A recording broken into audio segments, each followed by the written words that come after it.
Beating tracks. ये robin Davidson की जिंदगी की, उसके साहस की, उसके सफर की सच्ची कहानी है। साल 1975 रॉबिन को दिखाया जाता है, जो कि ऑस्ट्रेलिया के एक छोटे से टाउन में, जिसका नाम एलिस स्प्रिंग्स है, वहां अपने डॉग के साथ आती है। वो अपना घर छोड़कर यहाँ पर आई है। दरअसल उसका मकसद है कि वो ऑस्ट्रेलिया के रेगिस्तान को पार करे, जो 2700 किलोमीटर लंबा है। ये ऑस्ट्रेलिया का रेगिस्तान हिंद महासागर पर खत्म होता है। ये सफर इतना आसान नहीं होगा। इस सफर में उसकी जान भी जा सकती है, और इस रेगिस्तान को पार करने के लिए उसे 3 ऊंट चाहिए होंगे, ताकि वो उस पर अपनी जरूरत का सामान ढोकर अपने सफर को शुरू करे। और इस वक्त उसके पास पैसे नहीं होते। वो कई लोगों को लेटर्स भी लिखती है, लेकिन उसे कोई मदद नहीं मिलती। इसीलिए टाउन में उसे एक छोटी मोटी जॉब करनी पड़ती है। उसे रहने के लिए कमरा भी मिल जाता है, पर उसका एक ही मकसद है कि वो उस रेगिस्तान को, जिसकी लंबाई 2700 किलोमीटर है, किसी भी कीमत पर पार करे।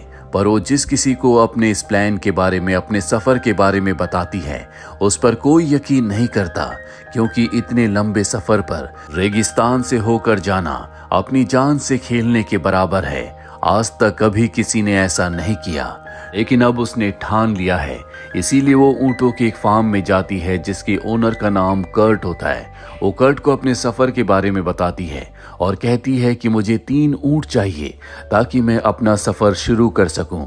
कर्ट कहता है कि यह संभव नहीं है। वो बताती है कि सन 1935 में मेरे पिता ने अफ्रीका के रेगिस्तान को, जिसका नाम कालाहारी है, उसे पार किया था, और अब मैं इस रेगिस्तान को पार करना चाहती हूँ। कर्ट कहता है कि मैं तुम्हें 3 ऊंट दे सकता हूँ, लेकिन इसके लिए 8 महीनों तक तुम्हें मेरे फार्म में बिना पैसों के काम करना होगा। इससे तुम्हें ऊंटों की भी अच्छी नॉलेज हो जाएगी। वो कहती है ठीक है, इसके लिए हम एक एग्रीमेंट कर लेते हैं। कर्ट कहता है कि मैं अपनी जबान से कभी नहीं मुकरता, तुम्हें मुझ पर विश्वास करना होगा। रॉबिन उसकी बात मान जाती है, और अब वो अपनी जॉब छोड़कर कर्ट के फार्म में आ जाती है। हालांकि कर्ट की वाइफ उसे कहती है कि तुम इसी घर में रह सकती हो, लेकिन रॉबिन घर के अंदर नहीं, बल्कि घर के बाहर अपना टेंट लगाती है। दरअसल वो एक्सपीरियंस करना चाहती है कि घर के बाहर कैसे रहा जाता है। कर्ट उसे कहता है कि तुम्हें जूते और चप्पल नहीं पहनने चाहिए, ताकि तुम्हारे पैर मजबूत हो जाएं। इससे तुम्हें अपने सफर में आसानी होगी। वो उसकी बात मान जाती है, और अब वो फार्म में दिन रात काम करती है। कर्ट उसे बहुत ज्यादा काम लेता है। वो भी पूरी मेहनत से ऊंटों की देखभाल करती है, जिससे उसे ऊंटों के बारे में बहुत ज्यादा नॉलेज हो जाती है। 8 महीने बीत जाते हैं, और अब वो कर्ट के पास जाती है। कहती है कि मैंने अपना वादा पूरा किया। 8 महीनों से मैं तुम्हारे फार्म में काम कर रही हूँ। अब वादे के मुताबिक तुम्हें मुझे 3 ऊंट देने होंगे। कर्ट कहता है कि मैंने कोई वादा नहीं किया, तुम मेरे फार्म से निकल जाओ। और वो रॉबिन को अपने फार्म से निकाल देता है। रॉबिन को इससे बहुत दुख होता है। वो बहुत ज्यादा फ्रस्ट्रेटेड है, क्योंकि उसने सोच लिया था कि अब उसका सफर शुरू होने वाला है, लेकिन पैसे ना होने की वजह से एक बार फिर से उसका सफर रुक गया। उसके पास रहने के लिए कोई जगह नहीं है। रास्ते में उसे एक अबेंडेंड घर दिखता है।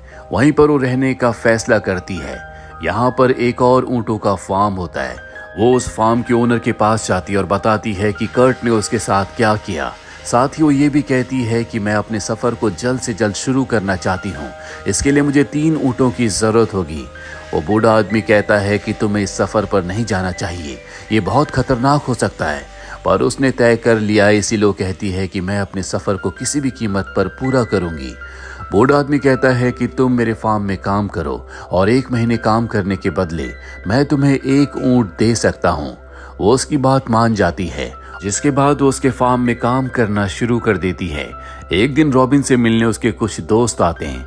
रॉबिन को इस हालत में देखकर उन्हें उस पर बहुत तरस आता है। वो रॉबिन को समझाते हैं कि तुम्हें अपनी जिद छोड़ देनी चाहिए, पर रॉबिन ने ठान लिया है। वो किसी भी कीमत पर अपने सफर को, अपनी सोच को पूरा करना चाहती है। उसे अपने दोस्तों की कंपनी बिल्कुल पसंद नहीं आती, क्योंकि उसका दिमाग उनसे पूरी तरह से अलग है। इन्हीं में एक फोटोग्राफर भी होता है। जो उसे सलाह देता है कि तुम्हें नेट जियो से यानी कि नेशनल ज्योग्राफिक चैनल से अपने सफर को स्पॉन्सर करवाना चाहिए, इससे तुम्हें फंडिंग मिल जाएगी। दरअसल वो खुद नेशनल ज्योग्राफिक चैनल में फोटोग्राफर है। अगले दिन उसके सभी फोटोग्राफर दोस्त चले जाते हैं। देखते देखते 1 महीना बीत जाता है। 1 महीना बीतने के बाद वो बूढ़ा आदमी जिसके फार्म में वो काम कर रही है, अपने वादे के मुताबिक वो उसे एक फीमेल ऊंट देता है, लेकिन अब भी उसे 2 और ऊंटों की जरूरत है। जल्दी उसे पता चलता है कि ये जो फीमेल ऊंट है ये प्रेग्नेंट है, जिसका मतलब ये है कि उसे अब भी कुछ वक्त तक इंतजार करना होगा ताकि वो अपने बच्चे को जन्म दे और तब तक वो 2 और ऊंटों का इंतजाम कर ले। लेकिन ये इतना आसान नहीं होगा, इसीलिए एक बार फिर से वो कर्ट के फार्म में जाती है ताकि वो उससे 2 ऊंटों की डिमांड कर सके। वहां पहुंचकर उसे पता चलता है कि कर्ट ने अपना फार्म किसी और को बेच दिया और अब वो इस नए ओनर को कर्ट और अपनी डील के बारे में बताती है, लेकिन वो कहता है कि कर्ट ने मुझे इस बारे में कुछ नहीं बताया, इसीलिए मैं तुम्हें ऊंट नहीं दे सकता। वो उसे बहुत समझाने की कोशिश करती है, पर नया ओनर साफ साफ मना कर देता है। इसके बाद वो अंदर चला जाता है जहां पर वो एक ऊंट को कंट्रोल करने की कोशिश कर रहा होता है, लेकिन इसे ऊंटों के बारे में बहुत जानकारी नहीं है, इसीलिए रॉबिन उसकी मदद करती है। वो ऊंट को कंट्रोल कर लेती है और उसे अपनी मजबूरी बताती है। इसके बाद वो नया ओनर उसे 2 ऊंट दे देता है। वक्त काफी बीत चुका है, इसीलिए उसके पास जो फीमेल ऊंट होती है उसने भी अब तक एक बच्चे को जन्म दे दिया है। वो अपना सफर शुरू करने वाली है, इसीलिए वो नेशनल ज्योग्राफिक चैनल वालों को अपने सफर के बारे में एक लेटर लिखती है और अब वो यहाँ से निकलने के लिए तैयार है। साल होता है 1977। उसे यहाँ पर रहते हुए 2 साल बीत चुके हैं। वो बूढ़ा फार्म का ओनर जिसने उसकी मदद की थी, जिसने उसे एक फीमेल ऊंट दिया था, वो कहता है कि कभी भी अगर तुम किसी मेल ऊंट को अपनी तरफ भागते हुए देखो तो उसे बिना सोचे समझे गोली मार देना, वरना वो तुम्हें मार देगा। वो सफर के लिए उसे अपनी एक पिस्टल भी देता है। रॉबिन ने अपने डैड और अपनी सिस्टर को लेटर लिखा था, वो उससे मिलने के लिए आ जाते हैं। हालांकि रॉबिन की सिस्टर नहीं चाहती कि वो इस सफर पर जाए और उसके डैड जो खुद इस तरह के सफर को तय कर चुके हैं वो उसे एनकरेज करते हैं। साथ ही नेशनल ज्योग्राफिक वालों का उसे रिप्लाई आ जाता है जो उसे कहते हैं कि हम तुम्हें स्पॉन्सर करने के लिए तैयार हैं, पर हमारा एक फोटोग्राफर तुम्हारे सफर के दौरान जब भी तुम किसी कस्बे से होकर गुजरोगी और वहां पर अपना डेरा डालोगी तो हमारा एक फोटोग्राफर वहां पर आकर तुम्हारी फोटोज लेगा और वो फोटोग्राफर वही उसका दोस्त होता है जिसने उसे सलाह दी थी कि नेशनल ज्योग्राफिक चैनल तुम्हारे काम में, तुम्हारे सफर में तुम्हें फंडिंग कर सकता है। जल्दी वो वहां पर उसके लिए सफर की बहुत सारी सप्लाई लेकर पहुंच जाता है और अब वो उस सारी सप्लाई को अपने 3 ऊंटों के ऊपर लाद कर सफर पर जाने के लिए तैयार है। जाने से पहले वो फार्म के बूढ़े ओनर को और अपने परिवार को अलविदा कहती है। उसके सफर में उसके साथ उसका डॉग, 3 बड़े ऊंट और 1 ऊंट का बच्चा होता है। ये रास्ता बहुत ही कठिन है, लेकिन वो लगातार अपने सफर पर आगे बढ़ती ही चली जाती है। रास्ते में जो भी उसके सामने छोटा मोटा गांव या कस्बा आता है वो वहां पर डेरा डालती है, जहां पर पहले से उसका दोस्त जो कि नेशनल ज्योग्राफिक चैनल वालों का फोटोग्राफर है वो उसका इंतजार कर रहा होता है, जहां पर वो उसकी फोटोज लेता है। दरअसल इसे पता होता है कि वो किस रूट से किस तरह से अपने सफर को तय करने वाली है। अब उसके इस सफर की न्यूज़पेपर पर छपना शुरू हो जाती है, जिससे उसके इस कठिन 2700 किलोमीटर के सफर के बारे में बहुत से लोगों को पता चल जाता है। 29 दिनों तक वो लगातार चलती रहती है, जिसके बाद उसके सामने एक ओल्गा पार्क आता है। वो उस पार्क के थ्रू जाना चाहती है, ये एक शॉर्टकट है, पर उसे यहाँ से जाने की परमिशन नहीं मिलती। वो वहीं पार्क के बाहर अपना डेरा डाल लेती है। एक बार फिर से फोटोग्राफर उसके पास आता है जो वहां पर उसकी फोटोज लेता है, जो रॉबिन को बिल्कुल पसंद नहीं है, लेकिन नेशनल ज्योग्राफिक चैनल वालों के साथ उसका कॉन्ट्रैक्ट है। अगली सुबह एक बार फिर से वो अपने सफर को शुरू करती है। अब उसे घूम कर जाना होगा, जो कि रास्ता पहले से भी लंबा है। कुछ दिन चलने के बाद जब वो एक जगह पहुंचती है तो फोटोग्राफर उसके पास एक बार फिर से आता है और जब ये दोनों एक साथ होते हैं तभी वहां पर एक तूफान आ जाता है। लेकिन फोटोग्राफर उसकी मदद करने की बजाय उसकी फोटोज ले रहा होता है ताकि उसे रॉबिन के स्ट्रगल की फोटोज मिल सकें।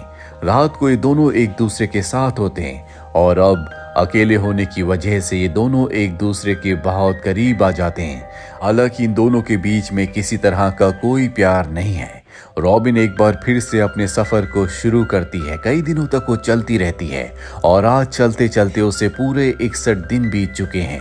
रास्ते में बहुत कम ऐसी जगह होती है जहां पर उसे और उसके ऊंटों को पीने के लिए पानी मिलता है। वहां पर वो अच्छे से पानी पीकर एक बार फिर से अपने सफर को शुरू करते हैं।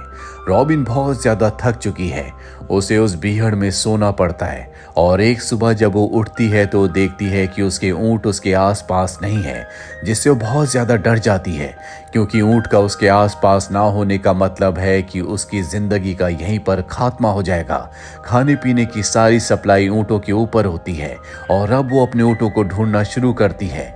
जल्दी उसे अपने ऊंट मिल जाते हैं। इतना लंबा सफर तय करने की वजह से वो बहुत ज्यादा फ्रस्ट्रेट हो चुकी है। वो अपना आपा खो देती है, जिसका गुस्सा वो अपने ऊंट के ऊपर निकालती है। अब लगातार चलते चलते वो एक कस्बे तक पहुंचती है जो कि यहाँ के नेटिव लोगों का है। रॉबिन तय करती है कि अगले 2 दिन वो यहीं पर रुकेगी ताकि उसे आराम मिल जाए। फोटोग्राफर अपने साथी के साथ यहाँ पर आ जाता है। रॉबिन से मिलकर वो बहुत खुश होता है। यहाँ के नेटिव लोगों से उसे पता चलता है कि आगे एक ऐसा इलाका आने वाला है जो कि एक खास कबीले का है। वो अपने इलाके के दूर दूर तक किसी भी फीमेल को नहीं आने देंगे क्योंकि उन्हें ऐसा लगता है कि बाहर की फीमेल के आने से उनका इलाका अपवित्र हो जाएगा।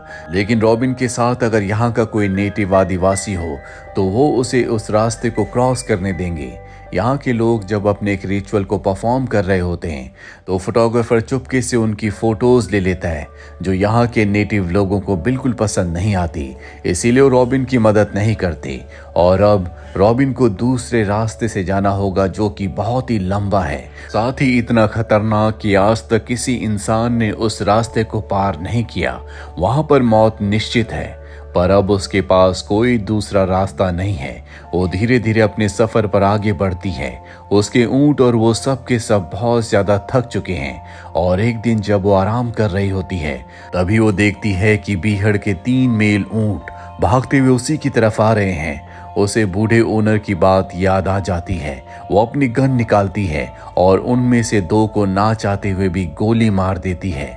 ऐसा करते हुए उसे बहुत दुख होता है, लेकिन उसे अपनी जान बचाने के लिए ऐसा करना पड़ता है। अब चलते चलते रॉबिन एक नदी तक पहुंच जाती है जिसमें पानी बहुत कम होता है। वहां पर वो और उसके ऊंट अपनी प्यास को बुझाते हैं। तभी यहाँ पर 4 लोग आते हैं जिसमें से 3 यहीं पास के कबीले के हैं और एक ऑस्ट्रेलियन। रॉबिन उन्हें अपने सफर के बारे में बताती है कि किस तरह से वो 2700 किलोमीटर को पार करके इंडियन ओशियन यानी कि हिंद महासागर तक जाना चाहती है। वो कहता है कि जिस रास्ते से तुम जा रही हो ये बहुत ही लंबा है, वहां पर तुम भटक सकती हो, तुम्हें सीधे रास्ते से जाना चाहिए। रॉबिन बताती है कि वहां से मैं नहीं जा सकती क्योंकि वहां के जो आदिवासी जो नेटिव लोग हैं वो अपनी धरती को पवित्र समझते हैं और किसी भी अनजान फीमेल को वहां से नहीं गुजरने देंगे। ऑस्ट्रेलियन उसकी मदद करता है और अपने एक साथी को जो कि यहीं का मूल निवासी है, जिसे थोड़ी बहुत इंग्लिश भी आती है, उसे उसके साथ भेज देता है। और अब उसके सफर में उसके साथ एक नेटिव आदमी भी है, इसीलिए वो सीधे रास्ते से जाने का फैसला करती है। कई किलोमीटर चलने के बाद ये एक जगह पहुंचते हैं जहां पर इन्हें एक आदमी मिलता है जो खुद एक ट्रैवलर होता है। बिन उसे एक लेटर देती है और कहती है कि मेरी सप्लाई खत्म हो चुकी है, क्या इस लेटर को तुम नेशनल ज्योग्राफिक चैनल तक पहुंचा सकते हो? वो कहता है क्यों नहीं। साथ ही यहाँ पर जो उसके साथ बूढ़ा आदमी होता है उसका सफर यहीं तक का है क्योंकि उसने उस पूरे एरिया को पार कर लिया है जहाँ के नेटिव लोग उसे शायद अकेले उस एरिया को पार नहीं करने देते। पर रॉबिन कहती है मैं चाहती हूँ कि तुम मेरे साथ आगे भी चलो। वो कहता है कि मेरे जूते खराब हो चुके हैं, इसीलिए वो ट्रैवलर से उसके जूते मांगती है। और अब ये दोनों अपने ऊंटों के साथ और डॉग के साथ आगे का सफर तय करते हैं। अगले 20 दिनों तक ये लगातार चलते रहते हैं। रास्ते में उसके साथ जो बूढ़ा आदमी होता है वो एक कैंगरू का शिकार भी करता है जिसे रॉबिन कट करने वाली होती है, लेकिन उसके साथ जो बूढ़ा आदमी है वो कहता है कि यहाँ के कुछ रूल्स हैं, फीमेल किसी भी शिकार को कट नहीं कर सकती। और अब ये आगे चलते हुए एक कस्बे तक पहुंच जाते हैं जहां पर फोटोग्राफर पहले से उसका इंतजार कर रहा था। दरअसल ट्रैवलर को जो उसने लेटर दिया था उस लेटर में इसी जगह की इंफॉर्मेशन थी, और अब जो यहाँ से आगे का बीहड़ है वो और भी खतरनाक है। वहाँ दूर दूर तक पानी का कोई इंतजाम नहीं है, यानी कि प्यास से उसकी मृत्यु भी हो सकती है। साथ ही उसके साथ जो बूढ़ा आदमी होता है वो कहता है कि मेरा सफर खत्म हुआ, अब मुझे यहाँ से लौटना होगा। वो यहाँ से लौट जाता है। उसके साथ जो फोटोग्राफर है वो कहता है कि मैं कोशिश करूंगा कि बीच बीच में मैं पानी का इंतजाम कर सकूं। रॉबिन अपने सफर को तय करती है। वो अगले कई दिनों तक अपने ऊँटों के साथ और डॉग के साथ लगातार चलती रहती है, और अब वो इतनी ज्यादा थक चुकी है कि उसका दिमाग उसका साथ छोड़ देता है। वो अजीब अजीब सी चीजों को हेलुसिनेट करने लगती है। कभी वो बिना कपड़ों के चलती है। साथ ही उसके पास जो उसका दिशा का कंपास होता है जिससे उसे दिशा के बारे में पता चलता है वो भी खो जाता है, और बहुत ढूंढने के बाद उसे कंपास मिल जाता है, जिसके बाद एक बार फिर से वो अपनी दिशा देखती है और लगातार चलती रहती है। कई दिन चलने के बाद वो एक घर के बाहर पहुंचती है जहां पर एक बूढ़ी औरत होती है। उसे लगता है कि ये भी वो हेलुसिनेट कर रही है, पर ये सच होता है। वो उसे अपने घर में इनवाइट करती है जहां पर वो पानी पीती है, खाना खाती है। कई दिनों के बाद आज वो नहाई है। कुछ दिन यहाँ बिताने के बाद एक बार फिर से वो अपना सफर तय करती है। रास्ते में उसका डॉग बहुत ज्यादा प्यासा होता है, इसीलिए गलती से वो पॉइजन पी लेता है। यहाँ पर उसने अपने डॉग को खो दिया है, जिससे उसे बहुत दुख होता है, क्योंकि पूरे सफर में उसका डॉग उसके साथ था। साथ ही उसे अब ये नहीं पता कि वो अपने सफर को पूरा कर पाएगी भी या नहीं। वो बहुत ज्यादा थक चुकी है, मेंटली वो पूरी तरह से टूट चुकी है, पर फिर भी लगातार वो चलती रहती है। और एक दिन जब वो आराम कर रही होती है तो वहाँ पर बहुत सारे जर्नलिस्ट आते, क्योंकि अब तक सबको उसके इस सफर के बारे में पता चल चुका है। पर रॉबिन किसी से नहीं मिलना चाहती। उसकी दिमागी हालत ऐसी नहीं है कि वो लोगों को इंटरव्यू दे, लोग उसकी फोटो खींचे, ये उसे बिल्कुल पसंद नहीं है। इसीलिए वो यहाँ से निकल जाती है और वो अपने दोस्त फोटोग्राफर को, जो कि नेशनल ज्योग्राफिक में काम करता है, बता देती है कि वो अपने सफर को कहाँ पर खत्म करेगी। लगातार चलते चलते फाइनली वो समंदर के किनारे पर पहुंच जाती है, जो कि इंडियन ओशियन है, यानी कि हिंद महासागर। उसने 2700 किलोमीटर की जानलेवा सफर को तय किया है। उसका दोस्त फोटोग्राफर भी यहाँ पर आ जाता है, जिसके बाद वो समंदर में एक गोता लगाती है और पानी के अंदर हमें रॉबिन को दिखाया जाता है, जिसने वो कर दिखाया जो आज से पहले कभी किसी इंसान ने नहीं किया। और इसी के साथ रॉबिन की जिंदगी की ये सच्ची कहानी यहीं पर खत्म हो जाती है। उम्मीद करते हैं कि ये कहानी आपको पसंद आई होगी।